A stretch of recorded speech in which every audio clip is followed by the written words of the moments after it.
Buenos días, ¿cómo están? ¿Cómo están? Vamos a estar hablando sobre la enfermedad de Legg-Calvé-Perthes, ¿verdad? Es una enfermedad descrita simultáneamente por Arthur Legg en inglés, Jacques Calvé y George Perthes, ¿verdad? Y Henning Waterstone. Es una osteocondritis idiopática o osteocondritis deformante juvenil, coxaplana o pseudocoxalgia también conocida, ¿verdad? Una lesión a nivel de la articulación, ¿verdad? Es un trastorno adquirido de la epífisis femoral proximal, caracterizado por la hipertrofia del cartílago y la necrosis ósea, ¿verdad? Tiene mucho que ver con la irrigación. Esta vez es bastante pobre la irrigación y eso puede contraer este tipo de enfermedades, ¿verdad? Se puede ver más o menos entre 1 a 1500 niños. Sobre todo hay una asociación en masculino y femenino de 4 a 1, mayor en hombres, ¿verdad? Una edad promedio entre 4 a 8 años, asociada a estatura baja y edad ósea retardada, nivel socioeconómico bajo habitualmente, y solamente se puede ver en 10% en forma bilateral, ¿verdad? El resultado de la isquemia de la epífisis femoral proximal, ¿verdad? Como ustedes saben, la irrigación de la epífisis es bastante pobre, se pierde a nivel de la cabeza femoral, se cierra la irrigación en edades muy tempranas y esto hace que la irrigación dependa únicamente a nivel de una rama de la femoral, ¿verdad? La causa se desconoce, puede ser arterial relacionada con traumatismo, sinovitis transitoria o venosa debido a algún flujo venoso bastante lento o una trombosis, por ejemplo, ¿verdad? Muy asociado a traumatismo, ¿verdad? La patogénesis en realidad es una oclusión sanguínea, ¿verdad? Donde la arteria reticular superior se obstruye, ¿verdad? Y eso hace que la irrigación de las trabéculas y las lagunas quedan habitualmente vacías. Y esto produce una pérdida inicial del flujo sanguíneo que llega a la epífisis de la cabeza femoral por varias causas, ¿verdad? Dijimos que pueden ser traumatismo, embolias, enfermedades degenerativas, ¿verdad? Y produce un riesgo bastante disminuido, ¿verdad? Sobre todo en las lagunas, donde las trabéculas tienen que llevar su irrigación y su oxígeno, ¿verdad?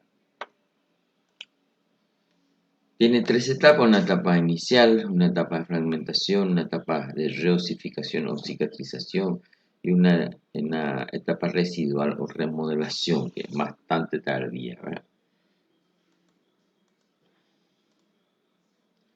En la fase inicial se produce una interrupción del aporte vascular, una necrosis ósea. Radiológicamente podemos encontrar un núcleo epifisario más pequeño y más denso. En aproximadamente un tercio de los casos encontraremos una fractura subcondral. Hay un aumento en la densidad de la epífisis y la línea radiolucente de fractura subcondral por colapso óseo, ¿verdad? En la etapa de fragmentación se inicia un proceso de reabsorción del hueso necrótico. Radiológicamente aparecen luminiscencia y zonas esclerosadas en el núcleo epifisario, ¿verdad? Hay un aumento importante en la densidad, esclerosis se llama eso, del hueso necrótico y la aparición de zonas radiolúcidas alrededor, ¿verdad? La fase de reosificación, hay una aparición de hueso subcondral en la cabeza femoral con regeneración progresiva de la epífisis. Aquí podemos ver cómo se está tratando de regenerar la cabeza, está bastante dañada, ¿verdad? Hay una aparición progresiva de hueso nuevo, ocupando toda la epífisis de la cabeza femoral, ¿verdad? En la fase inicial de curación hay una sustitución completa del hueso necrótico por un nuevo hueso, ¿verdad? Con el hueso neoformado tiene una consistencia mucho más débil y puede remodelarse progresivamente siguiendo el molde acetabular, ¿verdad? De modo que la morfología de la cabeza femoral no será definitivamente hasta el final de la maduración ósea, ¿verdad?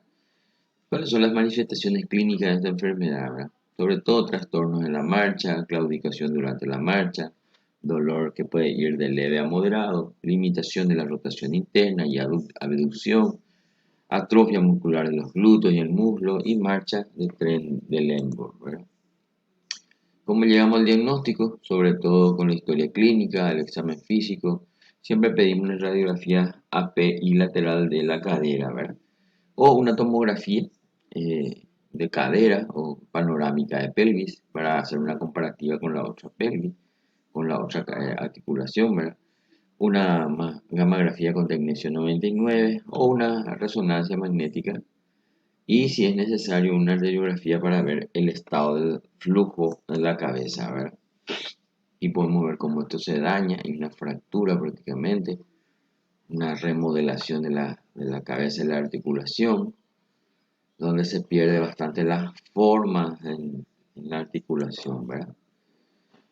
El tratamiento en sí, el objetivo con tener la cabeza femoral dentro de la cavidad cotiloidea y evitar que eso se deforme, ¿verdad? Acortamiento del miembro, dificultad para la movilización, ¿verdad?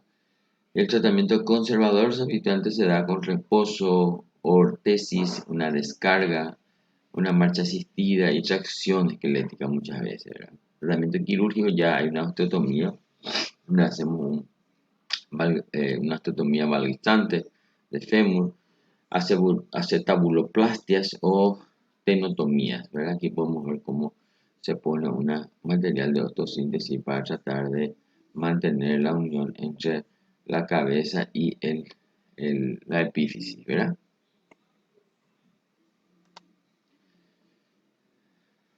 Aquí se puede ver en las radiografías cómo tratar de mantener la articulación, ¿verdad? Que es lo que más se daña en estas primeras etapas, ¿verdad? Aquí la cabeza está dañada, hay una pérdida de la consistencia ósea, ¿verdad? Y el tratamiento principalmente es eh, médico y si hay necesidad del tratamiento quirúrgico para tratar de evitar el acortamiento o la pérdida de la articulación.